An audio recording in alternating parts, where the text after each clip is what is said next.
পশ্চিমে সূর্য ওঠার আলামত, সতর্কবার্তা বিজ্ঞানীদের। পূর্ব আকাশে সূর্যের সোনালি কিরণ।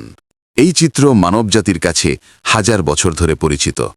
প্রভাত মানেই পূর্ব দিগন্তে আলোর আবির্ভাব, আর দিনের অবসান মানেই সূর্যের পশ্চিমে অন্তর্ধান। কিন্তু বিজ্ঞান ও বিশ্বাসের সাম্প্রতিক মেলবন্ধন বলছে, একদিন এই দৃশ্যও বদলে যেতে পারে। বিজ্ঞানীরা আজ যে সতর্কবার্তা দিচ্ছেন তা ইসলামের দীর্ঘদিনের কেয়ামতের আলামতের প্রতিধ্বনি। হজরত মুহাম্মদ সাল্লাল্লাহু আলাইহি ওয়াসাল্লামের বাণীর সাথে আজ মিলে যাচ্ছে বিজ্ঞান। পৃথিবী ঘুরছে এক বিশাল চৌম্বক বলয় বুকে নিয়ে, যার উৎপত্তি পৃথিবীর অভ্যন্তরে থাকা গলিত লোহার প্রবাহ থেকে।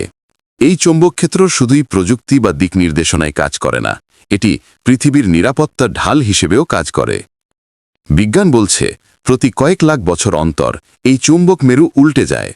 সর্বশেষ এমন ঘটনা ঘটেছিল প্রায় 7,80,000 বছর আগে, যা পরিচিত ব্রুনোস মাতোয়ামা বিপরীতকরণ নামে। এখন গবেষকদের মতে সেই রূপান্তরের ইঙ্গিত আবার স্পষ্ট হতে শুরু করেছে। যুক্তরাষ্ট্রের মেরিল্যান্ড বিশ্ববিদ্যালয়ের পদার্থবিজ্ঞানী ড্যান লেথ্রপ সম্প্রতি জানিয়েছেন, উত্তর ও দক্ষিণ চুম্বক মেরু ইতিহাসে বহুবার স্থান বদল করেছে। এমনকি পৃথিবীর কেন্দ্রস্থলের ঘূর্ণন তামিকভাবে থেমে গিয়ে উল্টো দিকে ঘুরতে শুরু করেছে, এমন ইঙ্গিতও মিলেছে সাম্প্রতিক গবেষণায়। এর অর্থ, মেরু পরিবর্তনের গতি বেড়ে যেতে পারে, ফলে এমন এক সময় আসতে পারে যখন সূর্য পশ্চিম আকাশে উদিত হবে, যা ছিল এতদিন শুধুই ধর্মীয় বিশ্বাসের অংশ। চৌম্বক মেরু উল্টানোর প্রক্রিয়ায় পৃথিবীর চৌম্বক বলয় দুর্বল হয়ে পড়ে, যার পরিণতিতে ঘটতে পারে মারাত্মক ক্ষয়ক্ষতি।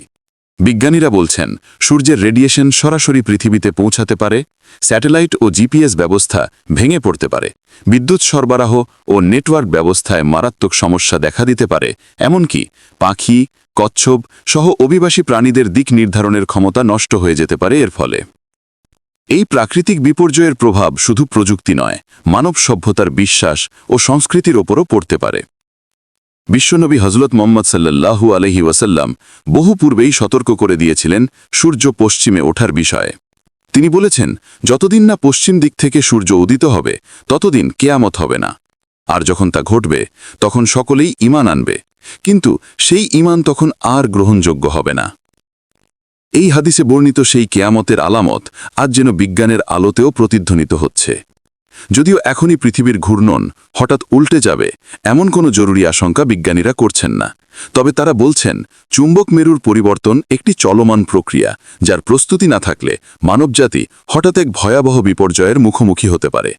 বিজ্ঞানের সর্বশেষ পর্যবেক্ষণ আর ইসলামের ভবিষ্যৎবাণী দুটোই আজ এক বিন্দুতে এসে মিলছে।